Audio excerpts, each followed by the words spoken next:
মির্জা ফখরুল তো ছাত্র ইউনিয়ন, বুঝেন তো, সাবেক সিপিবি।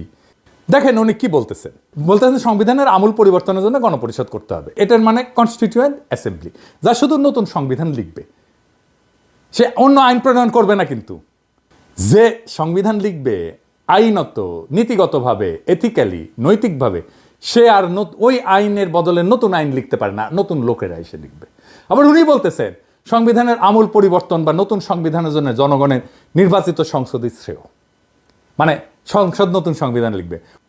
মানে আওয়ামী লীগ যে কিসিমে সংবিধান সংশোধন করেছিল সেইভাবে সংবিধানের কিছু কসমেটিক সংশোধন হয়তো করা হবে, এটাই বিএনপির খায়েশ।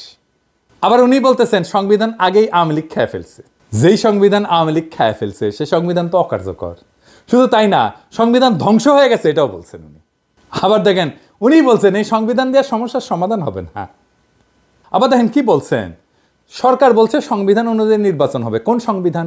যে সংবিধান তোমার নিজের মতো করে কাটাছেটা করে তোমাদের মতো করে ছাপিয়ে নিয়েছো, যেখানে জনগণের কোনো অধিকার নাই, সেই সংবিধান মির্জা ফখরুল বলছে।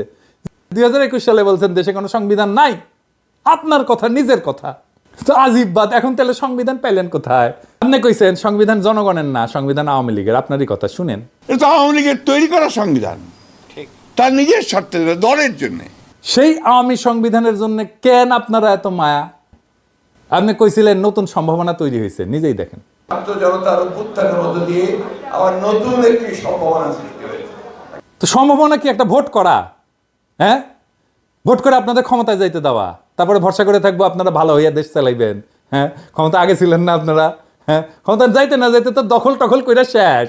ক্ষমতা যা করবেন কি? কাম তো নাই, কাম তো সব সেরে ফেলছেন। ভরসা করতে কইেন না। হ্যাঁ, ভোটে জিতা ক্ষমতা আসলে আপনারা প্রতিশ্রুতি রাখবেন, এটা জনগণ বিশ্বাস করে না। আপনারাও আগে প্রতিশ্রুতি ভঙ্গ করছেন। যা কয়ে আসবেন যে আওয়ামী লীগকে নির্বাচনে দিতে হবে, জিনা ওই ম্যান্ডেট আপনার নাই। সরকারকে কইছেন আওয়ামী লীগকে নির্বাচনে আনার জন্য, প্রফেসর ইউনূস কয়ে দিচ্ছে কলে।